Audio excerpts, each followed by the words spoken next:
السلام علیکم پیارے دوستو، آپ سب کو میرے چینل صراط مستقیم پر خوش آمدید۔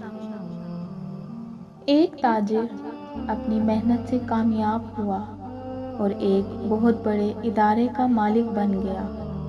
جب وہ بوڑھا ہو گیا تو اس نے ادارے کے ڈائریکٹروں میں سے کسی ایک کو اپنا کام سونپنے کی دلچسپ ترکیب نکالی۔ اس نے ادارے کے تمام ڈائریکٹروں کا اجلاس طلب کیا اور کہا، میری صحت مجھے زیادہ دیر تک اپنی ذمہ داریاں نبھانے کی اجازت نہیں دیتی، اس لیے میں آپ میں سے ایک کو اپنی ذمہ داریاں سونپنا چاہتا ہوں۔ میں آپ سب کو ایک ایک بیج دوں گا۔ اسے بونے کے 1 سال بعد آپ اس کی صورتحال سے مطلع کریں گے، جس کی بنیاد پر میں اپنی ذمہ داریاں سونپنے کا فیصلہ کروں گا۔ کچھ عرصے بعد سب ڈائریکٹر اپنے بیج سے اگنے والے پودوں کی تعریفیں کرنے لگے، سوائے زید کے جو پریشان تھا۔ وہ خاموش رہتا اور اپنی خفت کو مٹانے کے لیے مزید محنت سے دفتر کا کام کرتا رہا۔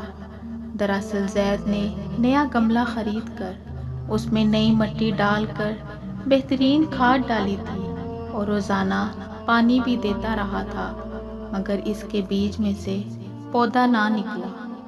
1 سال بعد ادارے کے سربراہ نے پھر سب ڈائریکٹرز کا اجلاس بلایا اور کہا کہ سب وہ گملے لے کر آئیں جن میں انہوں نے بیج بویا تھا۔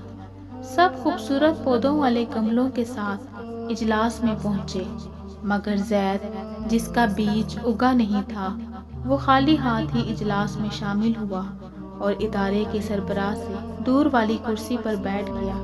اجلاس شروع ہوا تو سب نے اپنے بیج اور پودے کے ساتھ کی گئی محنت کا حال سنایا، اس امید سے کہ اسے ہی سربراہ بنایا جائے۔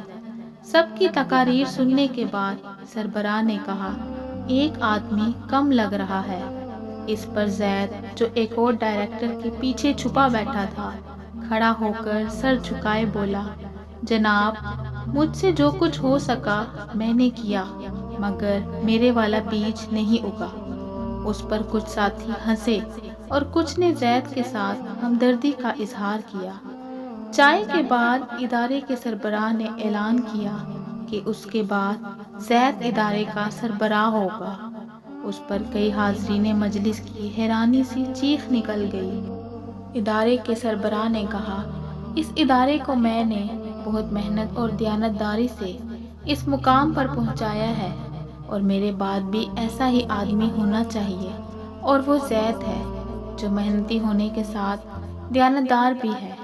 میں نے آپ سب کو اپلے ہوئے بیج دیے تھے جو اگ نہیں سکتے تھے، سوائے زید کے آپ سب نے بیج تبدیل کر دیے۔